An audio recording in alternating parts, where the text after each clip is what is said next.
Hello, everybody. Welcome back to Inside Man United. My name is Rowan Brennan. Thank you very much for joining me. What a weekend of football. Game week 3 over and done with. A mad amount of results, least of which Man United's comeback. I'm going to be going into that in another episode that should be out by now. By the time this video gets edited and released, that video should also be out. So I'm going to save what I want to say about that for that episode. Today's episode, or right now's episode, is our transfer news. So the window is closing very, very soon. Lots of outgoings, lots of incomings, lots of smelly rumors going on at this time of year. It gets very, very exciting towards the pointy end of the stick of the transfer window. So let's get into it.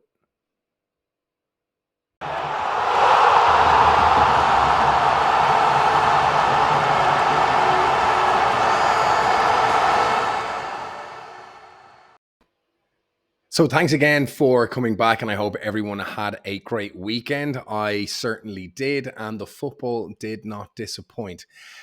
But on to transfer news. Like I said, we're getting to the pointy end of the stick now, and this is where things start to get a little bit exciting. Deals start coming out of the woodwork. Emergencies happen after the first few games, and decisions need to be made. So first and foremost, I don't think we can start a transfer news update without something on Sofyan Amrabat. It does look like things are getting closer there, with United now looking set to receive money for Dean Henderson. We'll talk about that in a little bit. But Sofyan Amrabat, there is now rumours that Napoli are coming in with a bid for Sofyan Amrabat. How much weight that holds, I don't know. Maybe it's just a late bid. I don't see him leaving Fiorentina, albeit to go to the Italian champions. They did win Serie A last year. They are a team in the ascendancy. They managed to keep Victor Osimhen over the summer, even though they did lose Milinkovic-Savic. But it looks like they've been able to keep the team together for the most part, with the only real departure being Kim Min-jae.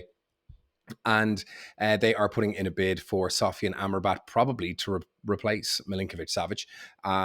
But I don't think that's really going to happen. So I'm quite confident that United are going to secure that deal. But again, stranger things have happened. So like I've said on this channel, any kind of updates we get to transfers that we think might have some weight, we'll include them. So Napoli in the hunt, but I still don't think that changes his ultimate destination. In other news and more pressing news for Erik ten Hag is the left-back position. We saw Diogo Dalot put in an okay performance against Nottingham Forest, despite 2 very early goals, which I don't think you can strictly blame him for. It was an average enough performance. He was asked to play in an unusual position for him, and he did fine. But is it enough to keep Ten Hag happy? And to go for the next 6 to 8 weeks without a specialist left back, while Luke Shaw and Tyrell Malacia recover from their respective injuries? The answer is absolutely not. Fabrizio Romano has confirmed that United have contacted Chelsea as to the availability of Cucurella. Obviously, the £62 million transfer from Brighton to Chelsea hasn't really worked out for the guy. He did show undoubted talent during his time at Brighton, but such is the wealth of options available to Mauricio Pochettino at Chelsea, injuries included, that Cucurella now finds himself surplus to requirements at the club, and I think it can safely go down as an absolute disaster of a transfer for Chelsea. For Cucurella, Pochettino is not interested in trying to bring this guy on. I think there is a wealth of other options in Chelsea's defence, both young and experienced, where Cucurella just finds himself very much on the periphery. So United are looking to pounce to see if Cucurella could be available, at least on a short-term loan, maybe until January, possibly for the rest of the year. Who knows? I'd like to see it for the rest of the year to maybe put a little bit of extra competition onto Luke Shaw. And who knows, maybe he can rediscover some of that form that got him the move in the first place. So let's see what happens. We saw Yves Bissouma struggle at Tottenham in his first year, and he's now started to kind of show a little bit of the form that he had at Brighton under Ange Postecoglou. So maybe Cucurella can do the same. Who knows? There's definitely talent there. It's been confirmed by Fabrizio Romano that United are in the hunt of bringing Cucurella in as well. Another name that's been linked to the United left back position. I did not think we were going to be speaking this much about United's left back position at this stage of the season, but it's the new hot topic. Marcos Alonso from Barcelona, the 32-year-old Dane, is now being linked with a move back to the Premiership. Obviously, having played with Chelsea for many years and having a lot of success with them, he got his move to Barcelona last year. One of the many kind of panic buys I think Barcelona were engaging in when they had kind of Memphis Depay and those kind of players just kind of trying to fill positions, panicking because of the lack of funds that they had. So they were just kind of bringing everyone and anyone in they could that they thought was capable of filling in a position. They're now left with excessive amounts of players throughout the squad, and they need to obviously trim their wage bill as well. Marcos Alonso not getting much of a look in for Barcelona in their first few games of the season, not coming on at all really. So kind of showing himself to be absolutely not in Xavi's plans. So he's also another option that United are looking at to come in and deputise in the absence of Luke Shaw. Whether that happens, who knows? He does have a wealth of Premier League experience. He has played for the top teams in the world. At 32, he is still not over the hill. Mind you, for the demands of a wing-back in today's modern systems, maybe he is, who knows? But let's wait and see how that one develops. Two other names linked with the left-back position, unbelievably. Bertrand from Southampton, which has, for want of a better word, pissed off a lot of people, thinking this is basically a Wout Weghorst type transfer, except in the left back position. Ryan Bertrand, a reasonable middling kind of career in the Premiership, but is he enough to stand in? Who knows?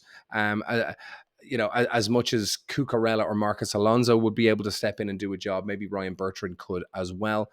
Who knows? Sergio Reguilon also being linked with the left back position. He did get a move to Tottenham about 3.5 years ago. United, you might remember, were in for him at the time. There was a lot of noise about this kid, a left back from Real Madrid. Looked like a very interesting option, and ultimately went to Spurs. Has not been able to nail down a move. That move to Spurs, and has since gone on loan to Atletico Madrid in La Liga, where again he doesn't seem to have kind of lit it up there either. So why United would be wanting to go in for him, I don't know. 26 years of age, is he good enough stopgap to bring in? I mean, you're not going to be bringing in anyone world class or close to that when they know that there's going to be a Luke Shaw and a Tyrell Malacia coming back into the fold. Maybe they can try and push them. I don't see Shaw losing his place to whoever United ultimately bring in. So it's going to have to be someone that's happy enough to play for the next 3-4 months. Maybe allow their ego to think that they could push Luke Shaw to the side if their play warranted it. Maybe it could. Who knows? But yeah, Marcos Alonso, Sergio Reguilon, Cucurella, Ryan Bertrand, all being linked with the left back position. So it's going to be very interesting to see who comes in. It seems quite clear Ten Hag does not want to put Alvaro Fernandez, the young 20-year-old left back, into that starting position. He clearly thinks it's just too soon to be bringing a lad of his young, tender years and lack of experience into the first team fold, which, to be honest, there's a lot of people calling for him to start. I would agree with Ten Hag on this one. I think it's a huge amount of responsibility to be putting on a 20-year-old's shoulders. But it could be for only 2 or 3 months. But, you know, if it goes badly, that could be the kid's confidence ruined for good. And you can ruin a kid's career, certainly at the club, if he comes in and just has a very, very poor few weeks and months. So Ten Hag offering a little bit of protection there to Alvaro Fernandez, someone who I think undoubtedly will be part of his plans in the future, but maybe a little too soon for him at the moment. So that's United's left back transfer news for the moment. In other news, it is looking like Bayern Munich.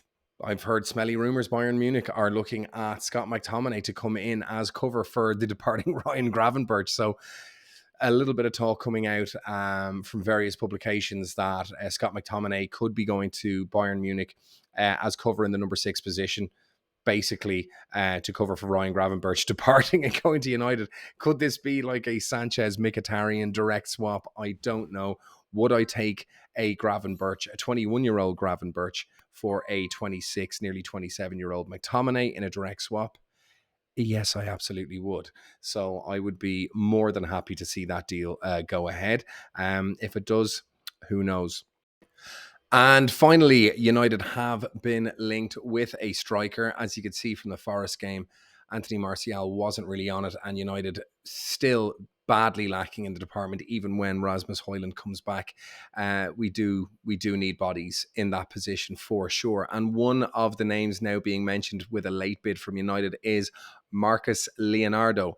This is a 20-year-old striker playing for Santos in Brazil.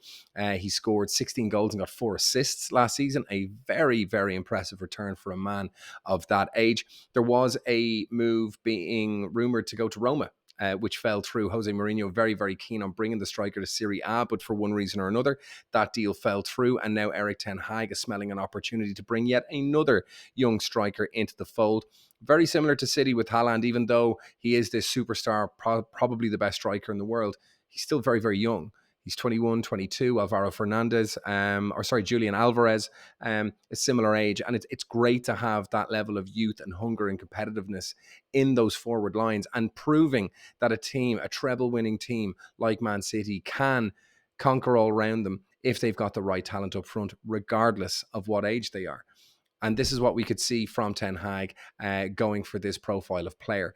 It's 20 million plus 5 million in add-ons in euros. This is according to Gazzetta dello Sport in Italy, a publication that can be bang on the money and not as accurate in other instances.